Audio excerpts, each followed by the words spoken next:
Après les audiences, place au journal des médias avec vous, Cyril Lacarrière, bonjour. Bonjour Philippe, bonjour à toutes, bonjour à tous. Qu'est-ce qu'il y a au menu ce matin, Cyril? Des apprentis chanteurs qui se cachent derrière leur loup, un logo pour de Paris 2024, le gros chèque de France Télé, un industriel tchèque qui étend son empire médiatique et une bande-annonce pour les Joyaux de la Couronne, saison 3. Et alors Cyril, la nouvelle émission événement de TF1 qui va s'appeler Masked Singer commence à lever le masque. Non, je ne vous dévoilerai pas ce matin quelles sont les personnalités qui vont venir chanter sous des costumes pour ce nouveau divertissement de TF1, mais nous avons eu droit hier à une présentation de ce programme sur lequel la Une mise beaucoup. Je vous rappelle le principe, une star, et pas forcément une star du musical, va venir se présenter sur scène pour interpréter une chanson devant un jury qui devra tenter ensuite de deviner qui se cache derrière son masque. Aujourd'hui, je fais ce qui me plaît. Devinez qui je suis. Oh, l'indice.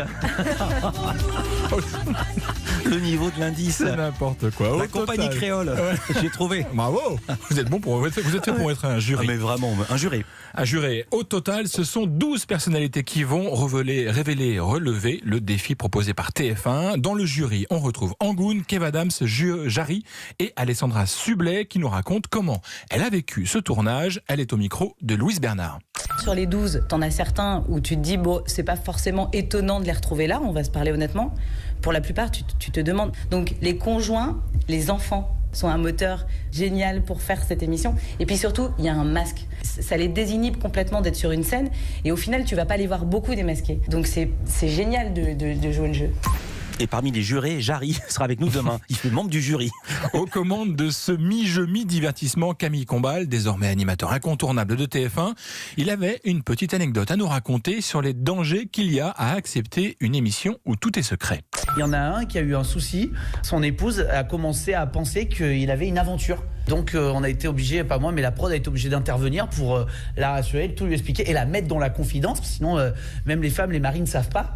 Sur le reste de l'année, parce que là, l'émission n'est plus en tournage. Si votre mari vous dit en revanche qu'il s'en va et qu'il fait Masked Singer, là, c'est qu'il a une aventure. Là, en ce moment, on ne tourne pas. Donc s'il y en a un qui dit ça, ce n'est pas vrai.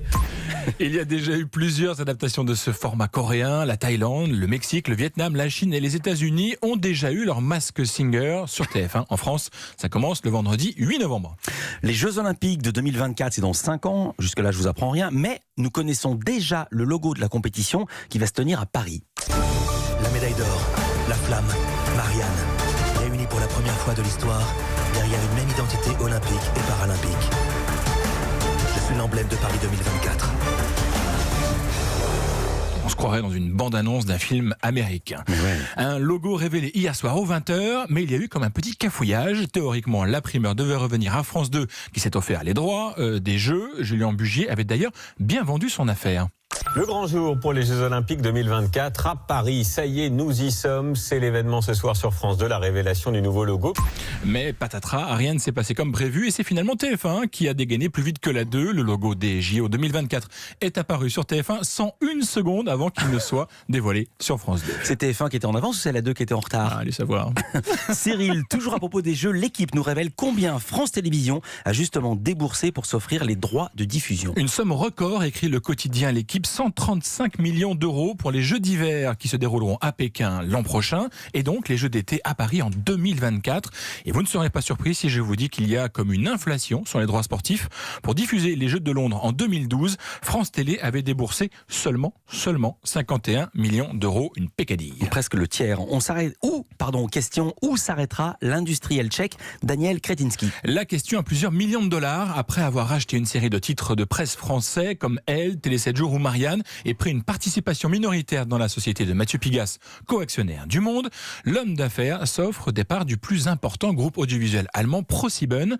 Si cette entrée au capital est encore timide, à peine plus de 4%, elle a en tout cas les faveurs des dirigeants de ProSieben qui voient la confirmation de la réussite de leur stratégie.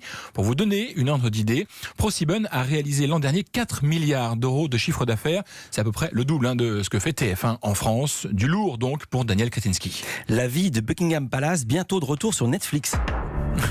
On aime bien ce jingle. Ah ouais. Alors, il va Vous encore l'aimez falloir être patient, mais on voit enfin le bout. The Crown, saison 3, arrive le 17 novembre sur la plateforme de vidéo à la demande par abonnement. Et avec un casting flambant neuf, toutes les comédiennes et tous les comédiens qui incarnaient les rôles principaux des 2 premières saisons ont été remplacés C'est pas pour vrai. coller au vieillissement des personnages. Et c'est la formidable Olivia Colman, distinguée d'un Oscar en février dernier pour son rôle dans La Favorite, qui campe désormais le rôle d'Elisabeth II. Et même si c'est en anglais, je me devais de vous passer un petit extrait de la toute nouvelle bande-annonce de The Crown, mise en ligne hier, où il est question d'un pays en plein désarroi. On days like today, ask yourself, in the time I've been on the throne, what have I actually achieved? This country was still great when I came to the throne. All that's happened on my watch is the place has fallen apart. Oh, the times they are changing. Les oreilles averties ont reconnu les paroles de Bob Dylan, The Times Are Changing. Pour l'anecdote, The Crown, la série, est une des plus chères actuellement, plus de 150 millions de dollars, la saison de 10 épisodes. Rendez-vous donc à partir du 17 novembre sur Netflix pour suivre les aventures de la famille royale britannique. J'allais dire pas que moi, ça, hein. oui, mais j'allais dire que c'est à peu près le prix de droit pour France Télévisions des Jeux Olympiques, Voilà. 150 millions de dollars et 132 millions d'euros. Merci beaucoup Cyril Lacarrière, on se retrouve demain. À demain.